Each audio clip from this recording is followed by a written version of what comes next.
예고해드린 대로 오늘 3부는 이준석 개혁신당 정강정책위원장과 함께 하는데요.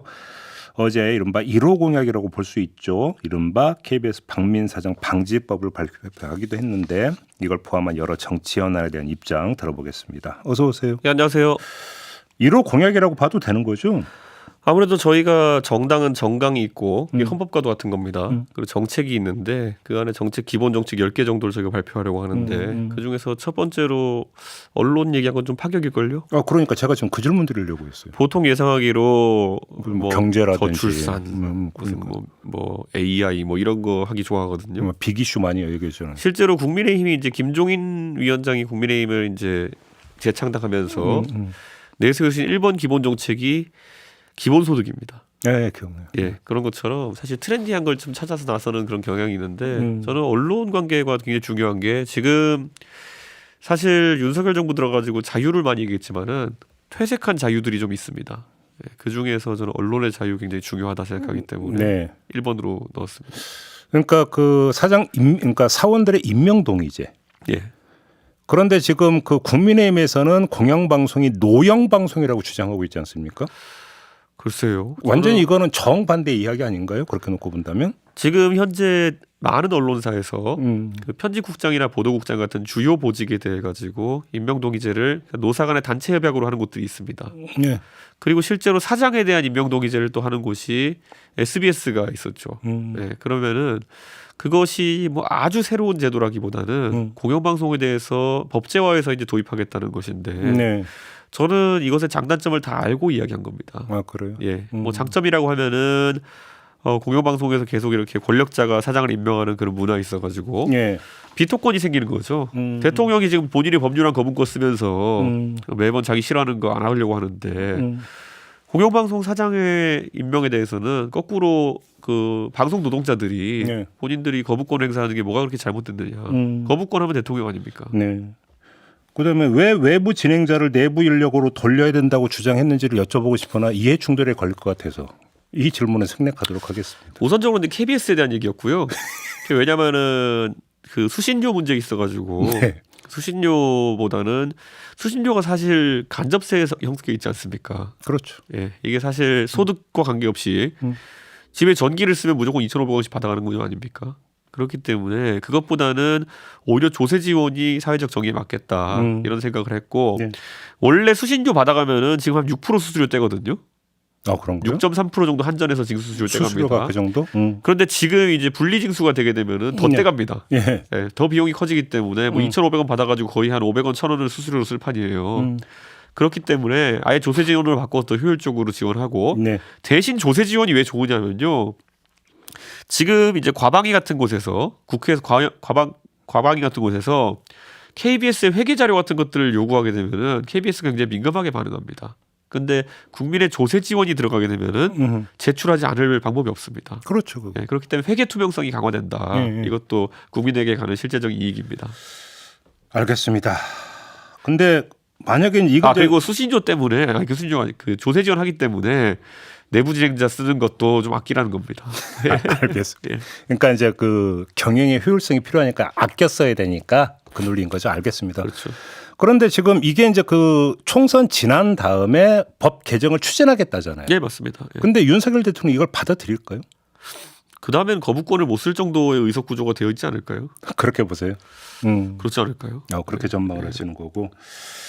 알겠습니다. 이 문제는 이 정도로 하고 당명은 어떻게 되는 겁니까? 내일 최종 결정이 되는 겁니까? 어떻게 되는 거예요? 한 며칠 만에 결정해야 되고요. 예. 사실은 저희가 정해둔 당명들이 몇 개 있었고 국민 공모도 할 생각이었는데 문제는 개혁신당이라는 당명이 이미 많이 퍼져가지고 좀 당원들의 애착이 큽니다. 그럼 그대로 가는 겁니까? 그냥 솔직히 말하면은 예. 천하람 허은하 창당준비위원장은 개혁신당 명칭에 애착이 크고요. 예, 저는 그냥 약간 열어놓고 생각하고 있고. 창당준비위원장이 셉니까? 정강정책위원장이 셉니까? 근데 뭐 저는 요즘 들어서 너무 편합니다. 그래요? 예. 창당준비위원장이 좋다는데 그냥 그렇게 가겠네요. 그러면.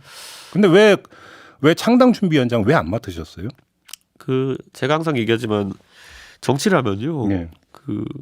기회가 있을 때마다 앞으로 튀어나가는 관성을 좀 억제해야 됩니다. 예. 예, 이게 하고제비 변성 같은 건데 경상도 말로. 네. 근데 이 학원제비 본성 같은 걸 버리지 않으면은 사람이 성장을 못 합니다. 그래요. 천하람 위원장도 지금 제가 봤을 때는 충분히 한 당의 어떤 이끄는 역할을 할 수 있는데 네. 그것을 하지 못하고 계속 이제 이준석의 후배 같은 역할만 하면은 신이 나겠습니까?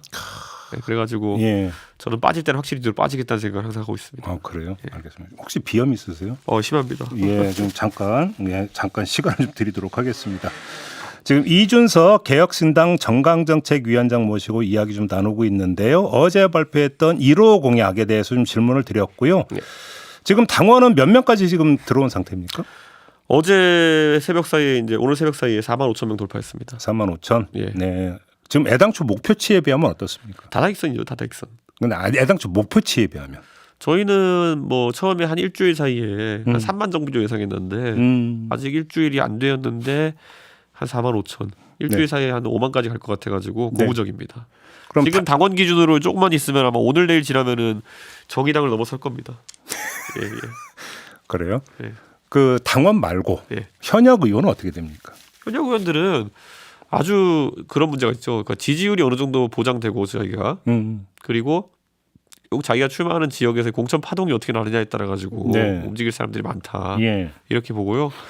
어쨌든 개개인들도 만약에 움직임을 결심한 사람들도 전 있다 봅니다. 그런데 명분을 어떻게 만들 것이냐. 그렇죠. 그 혼자 뛰어내리는 걸 퍼스트 펭귄이라 그러잖아요. 네. 근데 퍼스트 펭귄이 되는 건 또 다른 문제입니다. 그렇기 때문에 여러 마리의 펭귄이 같이 뛰어내릴 때 뛰어내리는 분도 있고 그건 개개인의 니즈에 좀 맞춰야죠. 저번에 그 천하람 위원장이 이 자리에 나와서 영남권 중진 의원을 이야기를 했습니다. 그분은 어떻게 좀 언제 움직이신대요? 그분이 가장 무거운 펭귄이기 때문에 가장 퍼스트 펭귄이 되기는 어려운 상황이고요. 네, S 의원 맞습니까? 저는 절대 여기도 어디도 이제 그 NCND입니다. NCND. 예.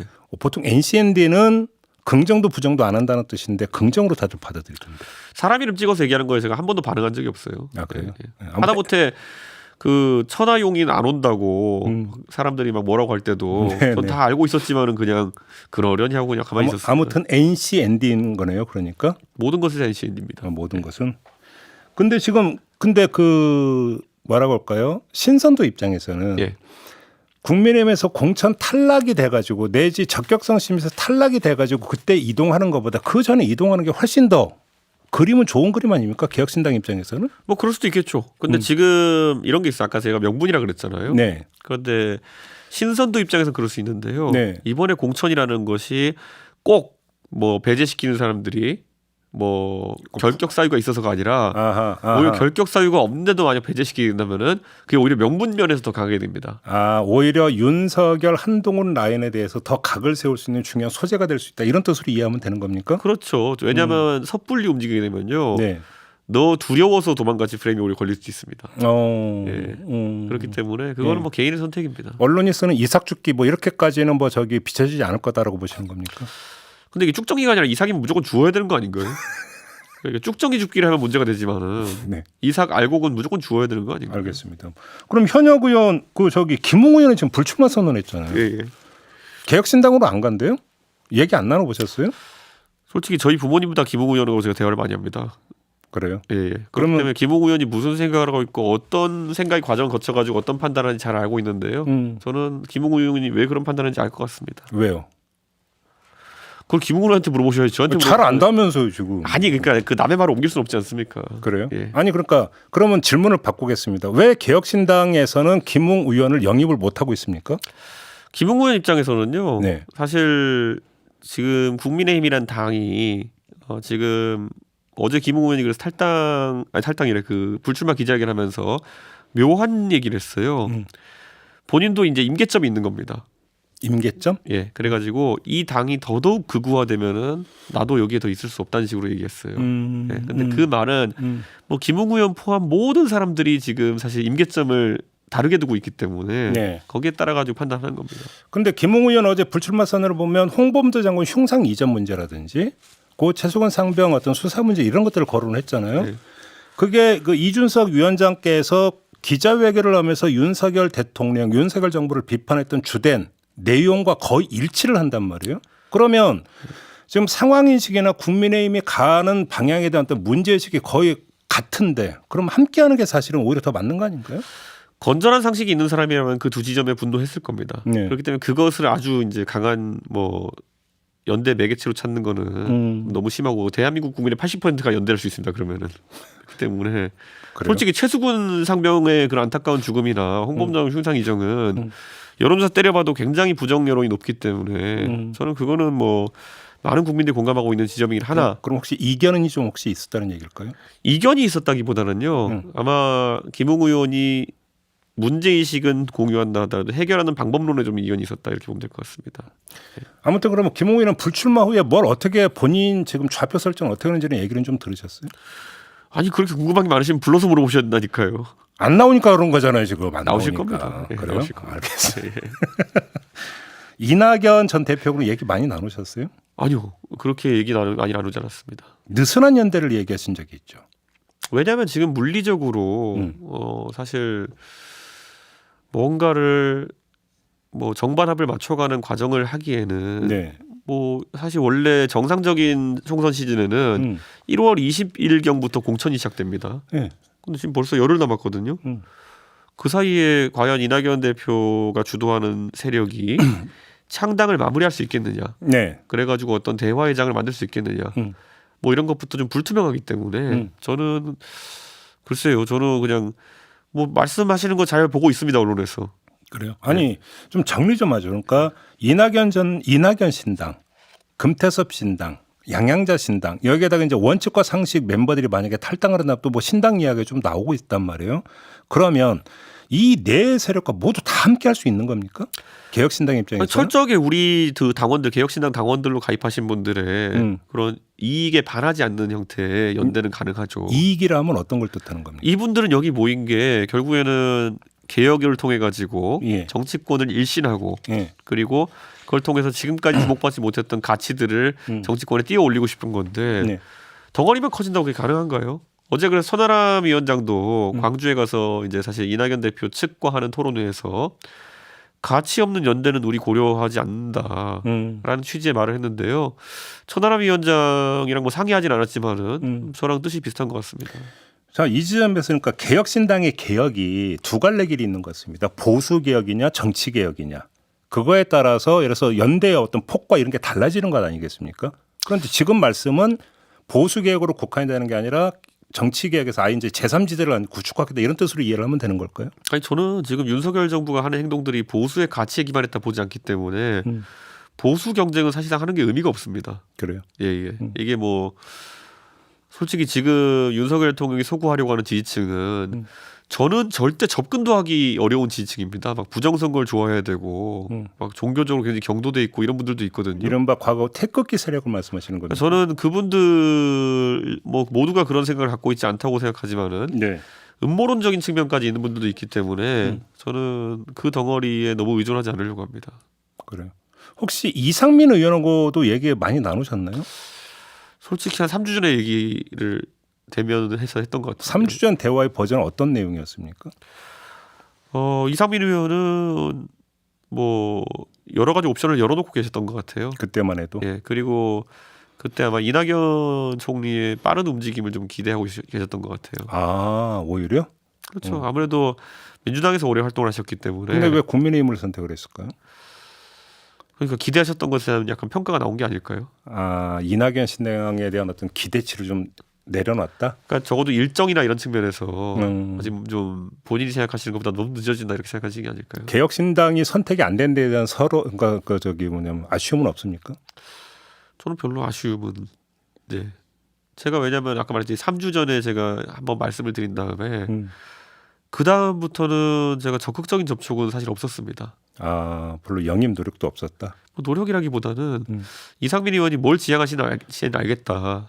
그런데 개혁신당이 지금 준비할 것도 많고 나중에 혹시 모실 수 있을지 모르지만은 지금 시점에는 성급하게 이상민 의원님의 생각대로 가기는 어렵겠다는 생각했습니다. 그 파악하신 이상민 의원의 생각이 뭔데요? 그것도 이상민 의원한테 물어보세요. 이게 말을 자꾸 옮기고 다니는 것처럼 돼버리면은 예. 아니 저랑 얘기할 사람이 없습니다. 대화 그래서. 상대적이니까 이야기할 수도 있죠. 예, 그런데 뭐 어쨌든 오선 의원으로서의 그 국회의장 꿈 혹시 이거 말씀하시는 거예요? 그건 부인하셨습니다. 저하고 얘기할 때는. 그건 아니요. 그건 언론에 와전된 거다라고 얘기하셨고 예. 오선 의원으로 좀 이제 마지막 팽보니까 신중하게 하겠다는 취지가 좀 있었던 것 같습니다. 그래요.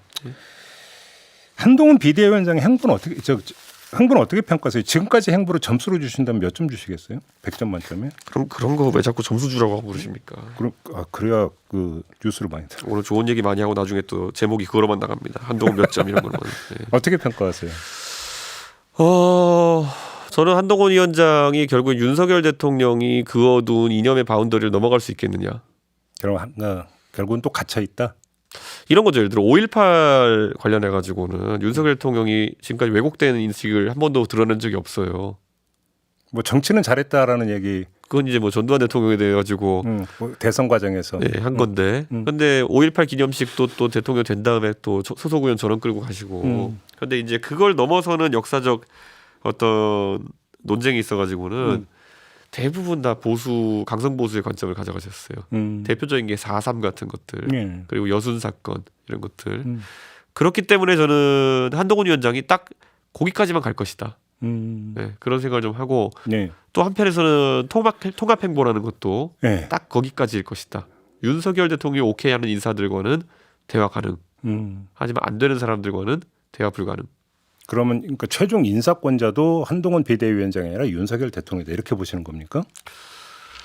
저는 이런 생각합니다. 이번에 뭐 영입 인사라고 발표되는 분들, 이분들 한동훈 위원장 오기 전에 영입됐다고 하거든요. 그러니까 저는 글쎄요. 그럼 한동훈 위원장이 요즘 뭐 일정 바쁘게 하겠지만은 인재 영입이나 아니면 공천 같은 곳에는 크게 신경을 안 쓰고 있는 것 같다 이런 생각입니다.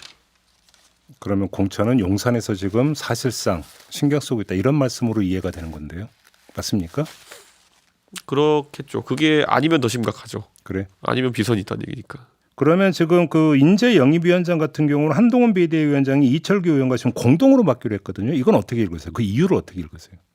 아까 얘기했잖아요. 다른 사람이 영입해 온 사람은 그냥 본인 이름을 발표하는 건데 이철규 위원장이 영입했나 보죠. 그러니까 결국 한동훈 위원장이 뭔가 이제 주도적으로 영입하는 모양새는 뭔가 그 띄어야 되지만 실 내용은 그게 아니다. 이런 뜻으로 이해를 하면 되는 겁니까? 저는 지금 그런 형태로 가고 있다. 그러면 공천권 같은 경우도 한동훈 비대위원장이 사실상 행사할 여지가 별로 없다 이런 말씀이시고. 저는 이렇게 봅니다. 이제 한동훈 위원장이 인재영입위원장을 공동으로 맡은 이유는 결국에는 용산발 인재들이 영입 인재로 한동훈 위원장 입을 통해 가지고 나올 가능성이 있다. 그런 생각입니다. 그렇다. 이게 왜냐면요. 지역구에 지금 경선을 한다고 하거나 공천 경쟁한다 했을 때 용산발 인사들의 그 소위 스펙이라고 하는 것이 그렇게까지 높지 않습니다. 그러면 이분들에게 뭔가 그 1등급 한우 뭐 이런 거 붙여주려고 그러면은 인재영입 몇 호 이런 거 붙여줘야 되거든요. 그런데 그런 역할을 아마 하기 위해 가지고 인재영입 위원장까지 겸임한 거 아닐까. 그렇게 보신다. 그러면 공천관리위원장으로 좀 위촉된 분이 있지 않습니까? 그분은 어떻게 평가하세요? 저는 이분 모르고요. 천하람 위원장 은사라 그러더라고요. 그래요? 그래가지고 이런저런 얘기 많이 들었는데요. 천하람 위원장을 어떻게 평가하던가요? 그 말을 자꾸 옮기진 않겠습니다만은. 아니 옮기지 않을 거면 얘기를 꺼내지 마시든지. 제가 근데 천하람 위원장의 말을 듣고 그 대충 생각하기로는 이분이 정치를 아주 잘 속속하게 이해하고 정무적인 판단들을 막 제대로 하진 않겠구나. 그러면 공천관리위원장도 전문적 판단 능력이 그렇게 탁월한 사람이라고 평가할 수 없고 한동훈 비대위원장도 사실은 용산에 갇혀 있는 인물이고 그러면 결론은 결국은 사실상 공천에 있어서 힘을 발휘하는 곳은 용산이다 이 얘기가 되는 거네요. 근데 용산도 사실 정부적으로 그렇게 능력이 없기 때문에. 그럼 뭔데요? 굉장히 투박한 그냥 그 공천의 현장이 벌어질 것이다. 투박하다는 건 어떤 뜻입니까? 너 나가 뭐 이런 거. 그러니까 뭔가 좀 이렇게 세련되게 탈락시키고 이렇게 되지 않고 그래서 반발을 자초할 거다 이런 말씀이신가요? 많은 사람들이 얘기하잖아요. 예를 들어 여당이 원래 공천을 하면은 공천 반발을 잠재울 수 있는 여러 가지 수단이 있다. 예를 들어서 조금만 기다려봐라. 뭐 자리를 준다든지. 나중에 뭐 역할이 있지 않겠느냐. 이런 말 해야 되는데 우선 첫째로는 신뢰가 없고 두 번째로는 고도의 정무적 능력이 있는 사람들이 그런 걸 해야 됩니다. 왜냐하면은 이게 사실 자리나 아니면 역할은 한정돼 있기 때문에 불출마시켜야 되는 거는 100명인데 예를 들어 자리 10개를 가지고 이렇게 하려고 그러면요 분명히 사고 납니다. 네. 예, 어딘가는 뒤통수를 쳐야 되고 근데 이게 음. 고도의 정무적인 행동인데 이런 걸 할 사람이 보이지 않습니다. 김무성 전 대표가 지금 출마 여부를 타진하고 있지 않습니까? 만약에 김무성 전 대표가 다시 그 의원이 된다면 어떤 역할을 할 수 있다고 생각을 하세요? 뭐 김무성 대표가 영도 나가시려나 모르겠는데 예. 근데 쉽지 않을 그분이 금배지 한 번 더 달려고 좀 출마한다고 보기는 좀 뭐하지 않습니까, 사실? 그럼 왜 출마하겠어요? 그런 거예요? 그러니까 본인이 원내로 다시 진입해서 뭔가 본인이 역할을 설정하고 있다고 좀 해석을 해야 되는 거 아닙니까? 글쎄요, 저 김무성 대표 입장에서 예. 사실 탄핵 이후부터 음. 거의 한 6년 가까이, 7년 가까이 예. 그냥 불명예스러운 상태로 계속 있었죠. 예. 그러다 보니까 김무성 대표 입장에서는 당선 그 자체가 명예회복인 상태가 된 겁니다. 아, 그 자체가 예, 예. 만약에 원내 진입하면 윤석열 대통령과 어떤 관계가 설정이 될 수 있다고 생각을 하세요? 저는 김무성 대표가 예전에 본인을 따르던 계파의 무리가 다 사실 사라진 상태에서 의원이 되신다 한들 네. 제 생각에는 그렇게까지 뭐 영향력 있는 아. 당내 예전만큼의 정부 조정력을 보여주기 어려울 것이다. 그렇게 보시는 거군요. 김경률 비대위원이 어제 김건희 리스크 6글자를 이야기하면서 예를 들어서 뭐 그 제2부속실 설치나 특별감찰관 임명 외에 플러스 알파가 필요하다고 주장을 하지 않습니까? 예. 일단 그런 견해에는 동의를 하세요? 뭐 동의를 하는데요. 예. 김건희 여사가 제2부속실이 있다고 해가지고 갑자기 국민들의 반응이 좋아지거나 많은 것이 관리될 것이라 보진 않습니다. 그래요. 예. 아무튼 근데 플러스 알파가 필요하면 뭘 더 강구할 수가 있을까요? 저는 그런 어떤 제2부속실이라는 건 결국 영부인의 일정과 이런 걸 관리하기 위한 조직이라서 어떻게 보면은 협력 조직이거든요. 근데 거꾸로 김건희 여사 그럼 불편해할 수 있는 것이 무엇이냐를 봐야 되는 거거든요. 네네네네. 그 안에는 보면 특별감찰관 제도 특별감찰관. 그리고 저는 큰 틀에서 여사 문제뿐만 아니라 예. 윤석열 대통령과 윤석열 정부가 불편할 만한 권한을 야당에게 줄 수 있는 용기가 필요하다고 봅니다. 무슨 말씀이세요? 그걸 좀 풀어주신다. 저는 특별감찰관제도 지금 계속 이제 문재인 정부 때도 그리고 윤석열 대통령 때도 임명이 안 되는 게 불편하니까 그런 거거든요. 네. 그러면은 야당 추천으로 임명하자고 해야 됩니다. 아 여야 합의가 아니라. 예, 야당 추천으로 특별감찰관을 아니 임명하고. 근데 김건희 특검법 거부하는 이유 중에 하나가 추천권을 야당에 독점한다는 게 이유였는데 그게 되겠어요? 그러니까 만약에 특별감찰관을 야당 추천을 임명하면은 특검에 대한 여론 자체가 좀 식을 수 있는 거였습니다. 그런데 그걸 안 했고요. 두 번째로는 국정 전반에 있어가지고 원래 행정부를 감시할 수 있는 건 감사원입니다. 네. 감사원장 정도를 야당 추천으로 임명해 보겠다. 어허. 그러면 이거는 아마 야당이 오. 바꿔도 이걸 어떻게 해야 되냐 했을 거예요. 감사원장을. 그런데 안 할 거니까 제가 말씀드리는 거예요. 예. 그러니까 그 정도의 정치적 상상력이 없기 때문에 여기까지 온 것이고 지금 특검 받으면 죽는 줄 알아요. 뭐 그럴 수도 있겠지만은 아무튼 거부권 행사 이후에 여론이 어떻게 흘러갈 거라고 전망하세요? 실제로 굉장히 부정적으로 흘러갈 것이고 예. 저는 이 리스크가 뭐 좀 장기화될 것이 지금 공천 이후에 낙천 의원들의 이탈 가능성을 우려해가지고 네, 공천 네, 네. 절차를 지금 1월 말에 시작 안 하고 2월 중순에 시작할 수 있다는 얘기가 나와요. 어제 뭐 그런 보도 특히 영남에. 네. 예. 그 정도 되면은 그냥 공천 자체가 난장판인 겁니다. 예. 오히려 그게 청선에 더 악영을 미칠 것이다. 왜냐하면요, 그 안심번호 공천 같은 걸 예를 들어서 경선 같은 거 하려 그러면요, 네. 한 15일 전부터 준비해야 됩니다. 그 말인즉슨 2월 15일부터 준비해서 공고 내고 막 이렇게 했으면요, 그 경선 자체를 시행할 수 없는 환경이 될 수도 있습니다. 알겠습니다. 그러면 난리 나는 거죠. 30초 남았는데 예. 유승민 전 의원 있잖아요. 예. 개혁신당에 합류 안 합니까? 뭐 계속 저는 살피고 있지만은 예. 제가 땡길 수 있는 분도 아니고 밀칠 수 있는 분도 아니기 때문에 결국엔 정치적 상황에 따라서 본인이 판단할 것이다. 아직 여지는 남아 있다고 보시는 그렇게 거예요? 봅니다. 예. 알겠습니다. 자, 말씀 오늘 여기까지 해야 될 것 같네요. 고맙습니다. 예, 감사합니다. 이준석 개혁신당 정강정책위원장이었습니다.